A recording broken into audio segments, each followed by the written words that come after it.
So this is my dad's 1960 D15. It's a Series 1 model, considering it was made right after the D14s were. He's got it in here doing some work because it was having some carburetor issues. You could turn the gas off and it would flood out the carburetor, which if you go back to the cold start video on this thing, that was kind of part of the problem. It was flooding itself out, and he bought this, well, would have been a year after my John Deere B. So my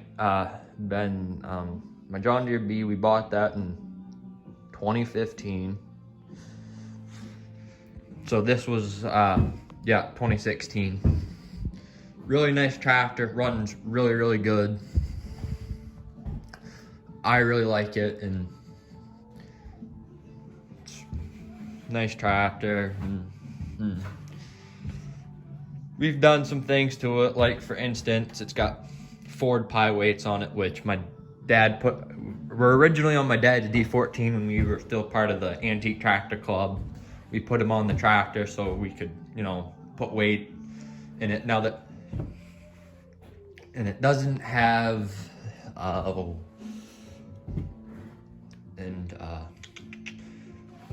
we got 3-point hitch on it, but it's not like factory D15 Allis-Chalmers 3-point hitch, and it's not really like an aftermarket add-on style. It's something homemade, that because we also bought a parts D14 with this tractor as well, and that's what it came off of.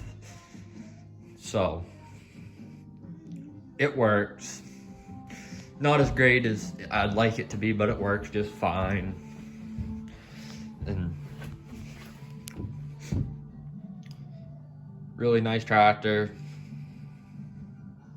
Haven't really had much issues with it other than a couple things, and this basically replaced the D14 in a lot of ways. It didn't like outright replace it. I mean, this ended up being put on the square baler because the D14, his D14's governor doesn't work all that great.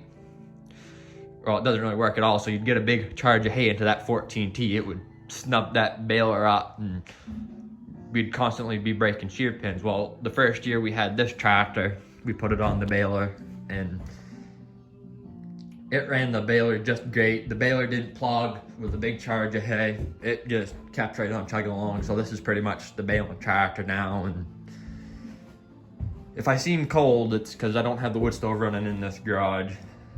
And it's not really, well, I do have it running, it's just not warmed up enough yet. But yeah. And that is the dealer. This tractor, I'm not sure if this tractor was sold new from this dealership, but we're pretty sure it was, and then the farm bought it back, and then the farm, it was sold from that dealership because they used to be a Allis-Chalmers dealer, and then they switched to John Deere. Now it's Hammond Tractor Company, not just Hammond Equipment.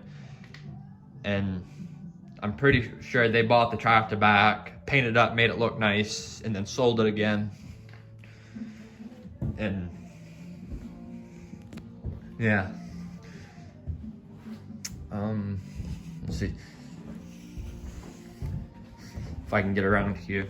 I'll be back. All right, so here's a better look at the 3-point hitch and better look at the other side. But if you look at it, it's pretty much a D14. It is a D14 pretty much. They they increased the bore, increase the RPMs. It's the same block as the D14. They put the biggest difference is it's a little bit wider, a little bit longer, a little bit more horse. This is 44, which this is what the 160 replaced in the Allis-Chalmers lineup. But yeah, it's basically a D14 because it's got the same shift lever as what the D14 would have. It's a D14.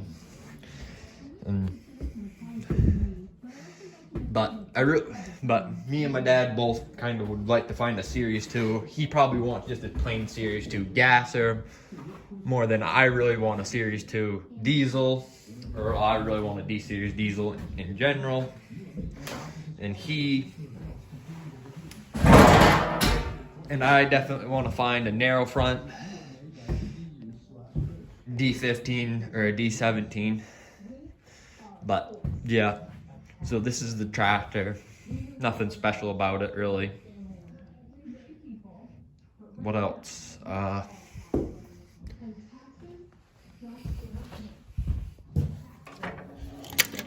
The hour meter does work, but how accurate that hour meter is, I couldn't tell you.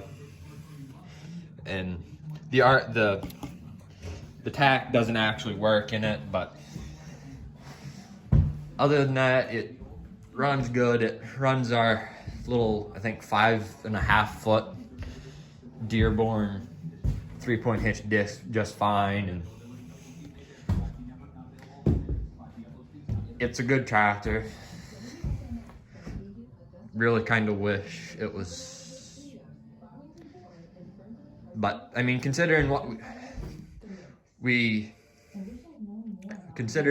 paid for the parts D14 that we got with this and in this tractor for $2,000, you're basically getting two for the price of one. So yeah, I'll catch you guys on the next one.